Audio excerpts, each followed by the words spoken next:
All right, so I've got my rankings of all 32 teams here. Now, this is always tricky 'cause it's like, what exactly am I doing here? Is this who I think will go the furthest in, the postseason? Is it, who I think will have the best regular season record? Is it about, high ceiling? Is it about high floor or low floor? It's basically a little bit of all of that. This is very broadly how good am I feeling about these teams, you know. And it's always a tricky exercise for me because I feel like you just mention a team to me, and 9 times out of 10, I'm gonna have a lot more good things to say than bad things in terms of how I think their season's gonna go. I'm better at finding out things that are exciting about a team than coming up with reasons, why things might go wrong for them. So yeah, this could be a tricky exercise sometimes, but I've got the Buccaneers up here at the top, which is probably what most people would have. I feel like it's an impressive enough roster that if Tom Brady got injured tomorrow and Blaine Gabbert had to play the whole season, um, I would still probably rank them in like the top 12 or 14. That's how scary good this roster is. Just a really really intense physical gang of dudes. And the Rams, it's hard not to have them in second just because you've really got the team that did what Tampa Bay did last year, right? They took a roster with great receivers on it and a scary defense and, just added, a future Hall of Fame quarterback. So that'll be a team to watch out for. And hard not to put the Browns at number three. I mean, what's not to love about the Browns? Great run blocking, great play calling, uh, two really, really good running backs. You got a quarterback who's super, super clutch. I love Baker Mayfield. You'll watch him and you'll see these plays where his shoulder pad gets yanked on, and as soon as the dude lets go, he just like gets his feet set again and throws a rifle for like a first down. And he's got that. I'm not saying he's ever going to be as good as Jim Kelly, but he's almost got that kind of unflappability to him at times. Just like that really great poise and pocket presence that just makes him so exciting to watch. And yeah, he played better in the second half of last season. He played well in the playoffs, and he plays well late in games, and he plays well after mistakes. So yeah, it's everything you want in a quarterback. Um, Gonna start from the bottom now, just because that's a little easier. Having the Texans at 32 is probably the easiest decision I could have possibly made. Um, yeah, when they traded Randall Cobb to Green Bay, that was pretty much, it's like, okay, there go our hopes of going back in time and beating the 2002 Texans. The Texans that were an actual expansion team. Lions, probably no surprise here. I have them as the second worst. Um, for all those years, the thing about the Lions that was kind of exciting was that they had a really good quarterback and they had some good pass catchers, and particularly these last several years, Kenny Galladay was a hell of a player. But now you don't even have that. Now you've kind of lost the really exciting quarterback and replaced him with Jared Goff, who's who knows? I've compared Goff to Bledsoe in a lot of ways, and that like his strength is that he does throw a really good deep ball. His weakness is that he's really not very good at picking up blitzes, and it's been a long time since we've seen him without Sean McVay there helped him out, and can he play at a high level without McVay playing chess with the defense? That's I think something that remains to be seen. And yeah, I probably had Saints a little lower than almost anybody else would have them. But you got to remember, really good players on this roster, but they had a lot of sub 500 seasons even when they had Peyton and Breeze, and now they're without Breeze. So um, still a really good offensive line. Still some really, I mean, obviously still got Marshawn Lattimore in their defensive backfield. They still got Alvin Kamara. Um, don't think their receiving core is that great. I think for a while, Drew Brees was kind of elevating some of those guys, and they were having a pretty good offense, even with some guys that wouldn't normally excite you that much. Aside from obviously Michael Thomas is Michael Thomas, but yeah, this could be the year where things sort of crash back to earth for them. They really, yeah. Uh, Eagles. Um, of all the teams with new head coaches, their head coach is the guy that I think is sort of the least heralded. Um, I don't really know much or have much a strong feeling one way or the other on like Nick Sirianni and what kind of impact he's going to have. Um, the team could be good if, their offensive line is fully back to full strength and, Goddard plays a full season and Ertz is still with them and plays at a high level and, Devontae Smith and Jalen Reagor are both like speed demons and play well and have a big impact and, Jalen Hurts is what we hoped he would be, and you're just asking for a lot there. There's a lot of things that are a little dubious that would have to really click. There's a lot there that's in that kind of okay, I'll believe it when I see it phase. Cardinals are sort of the classic team that they really don't draft all that well, and they do a decent job plugging some of the gaps through free agency, but that's really not the ideal way to build a team. Uh, they have a coach who, at this point, still sort of has a lot to prove. They've got a quarterback that I think we should all be very high on, that, has given us reason to be high on him, but at the same time, he really wasn't the same last year after he dinged his shoulder. The offense really wasn't the same after that. So, can he stay healthy? Is he durable enough? And, is the play calling enough to really bring out the best in him?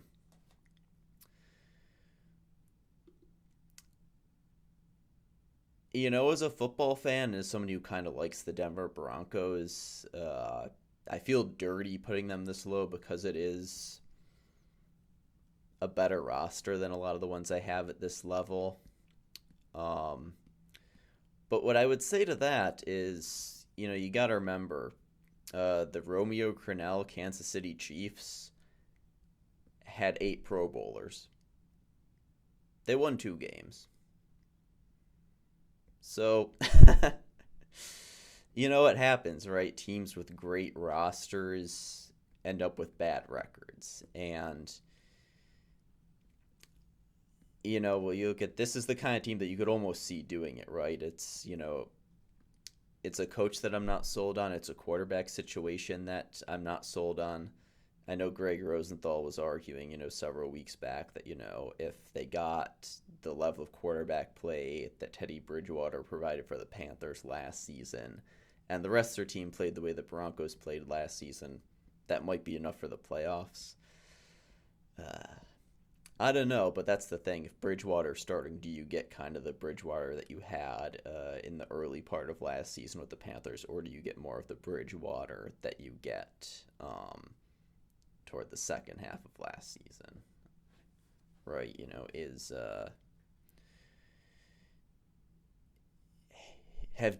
do defenses know enough to play well against Bridgewater?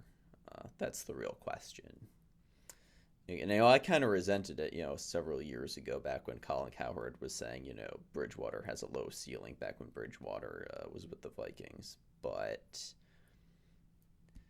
yeah, he might be right. I don't know. Jags are a tough team to know what to make of. New coach, new quarterback, all that stuff.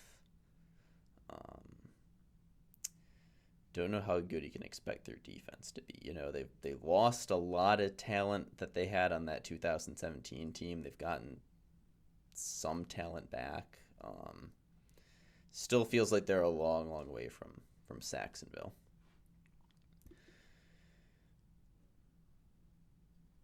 Bengals there, you know. Bengals are the Bengals. It's the real question of, you know, have they done enough to improve that offensive line? Um,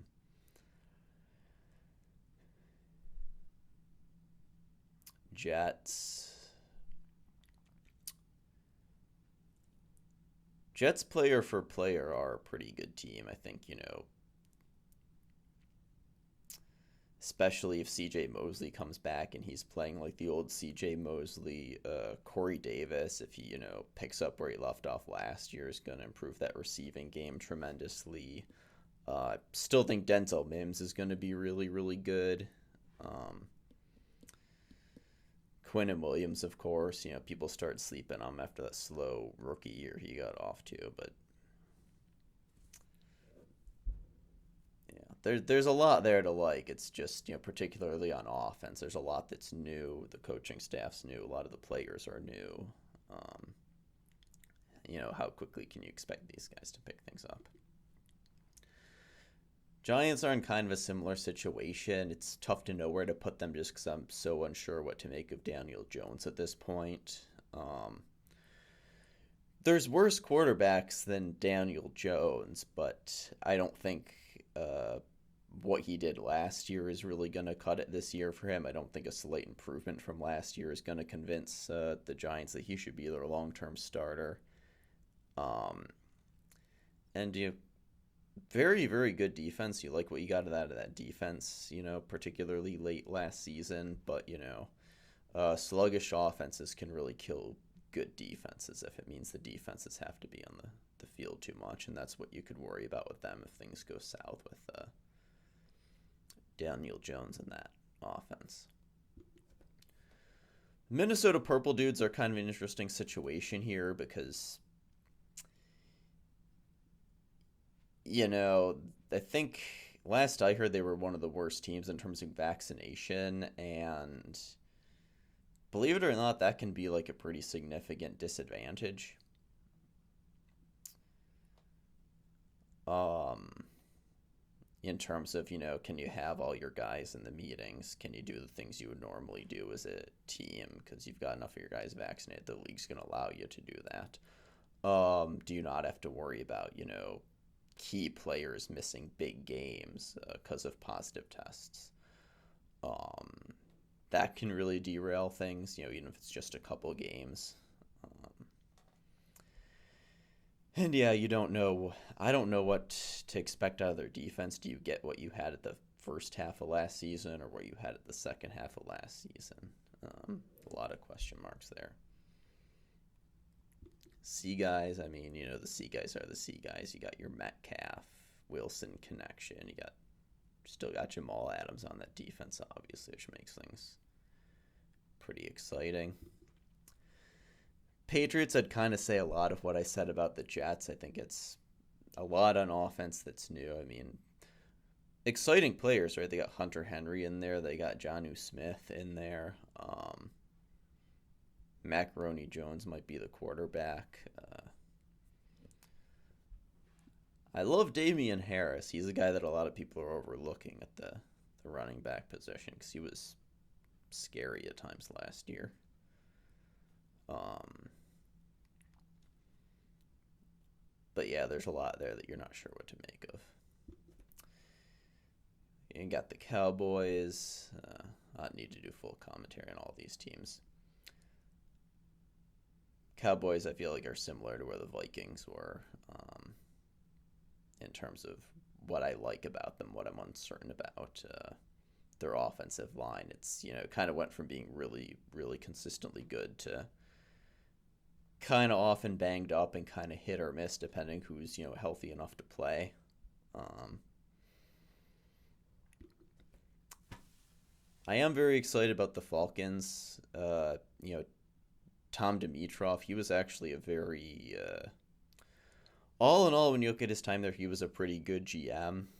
So, you know, Trey Fontenot and Arthur Smith, they're not inheriting a mess. They're inheriting a roster that's got some good pieces in place, particularly a franchise quarterback, a guy who just set a record for most yards thrown in the first 13 seasons of a career. So a lot to like there. A lot to love with the Panthers, too.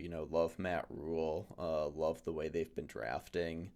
I try not to put too much stake on, rookies when deciding how I think a team's going to do in the current year, just because, you got to be realistic what you expect. But, oh man, J.C. Horn and Terrence Marshall, oh man, those, man, talk about two guys I'm excited to watch. Dolphins, I'd have here finishing a little lower than they did previously. Think they're going in the right direction as a team, but last season I think a little bit of luck played into some of those victories. Some close games, some games where defensive scoring made a big difference, so they might be due for a little bit of regression to the mean. Plus, they don't have Fitzmagic to bail them out in those games anymore. Raiders, lot to love there, obviously. You got Derek Carr, Josh Jacobs. They certainly addressed. They're the kind of team I would have loved to see them use a high pick on like a great defensive player who can come in and improve that defense right away. They didn't do that. I think they used some later picks on some defensive guys that, there's reasons to be excited about. But I think there's questions about how much of a difference you expect that to make right away. Though they added some nice free agents, too. Now, probably weird that I've got the Niners and the Bears here at 13 and 14, considering they're both probably looking at rookie quarterbacks. I mean, hey, it's happened before, right? Remember 2008, Matt Ryan and Joe Flacco both took their teams to the playoffs. So that's just how good I feel about both of these teams in terms of the rosters they're building, in terms of Niners. Obviously, I'm a little more confident in their offensive play calling than I am with the Bears, but Bears, you love what that defense has got going on. You've got to love the Doc Desai getting promoted to DC. Washington footballers are kind of an interesting one because last year I actually had them at about 14th, and for a while I felt stupid for thinking that, but then there was that stretch of 4 games with Alex Smith and a quarterback where they were basically the team I thought they were going to be. Not the kind of team that was going to be blowing anybody out, 31-6, but the kind of team that kind of play smart offensive football, good defense, and win a lot of close games. This year, I think that's probably the team they are going to be. Scary, scary, scary front seven,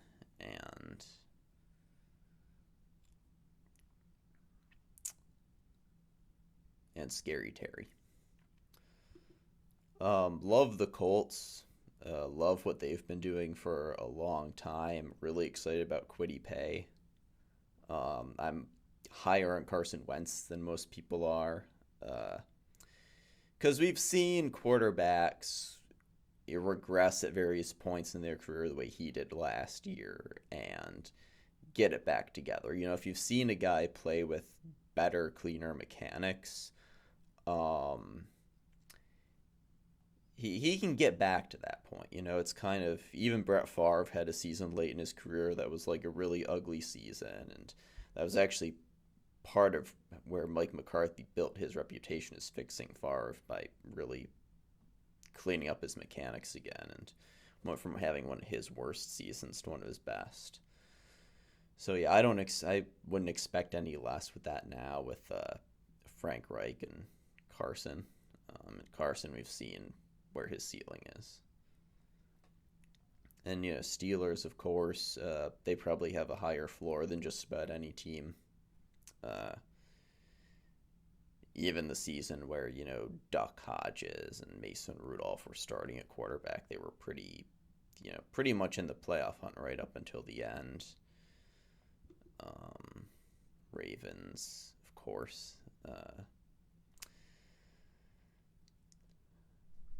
I don't know. Can, their passing game get more sophisticated? Can it get more, you know,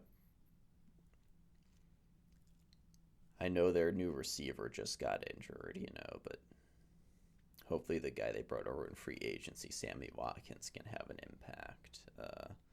It just last year was frustrating because you would have liked to see more, downfield passing because Lamar Jackson's a hell of a player. He can play great from the pocket.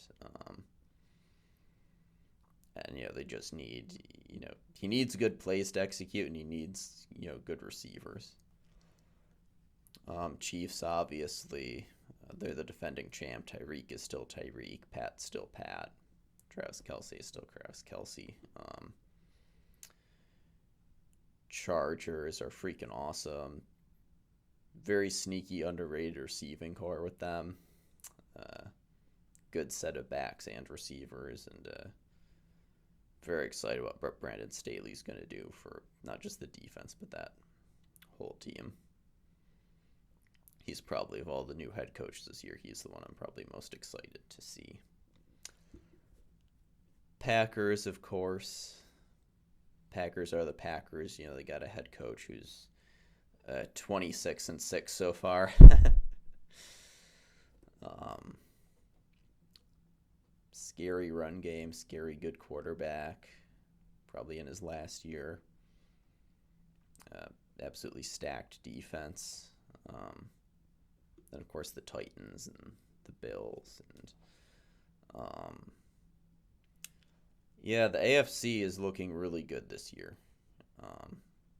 This is one of those years where I'd be surprised if the AFC wasn't significantly stronger than the NFC. So yeah, go Bills.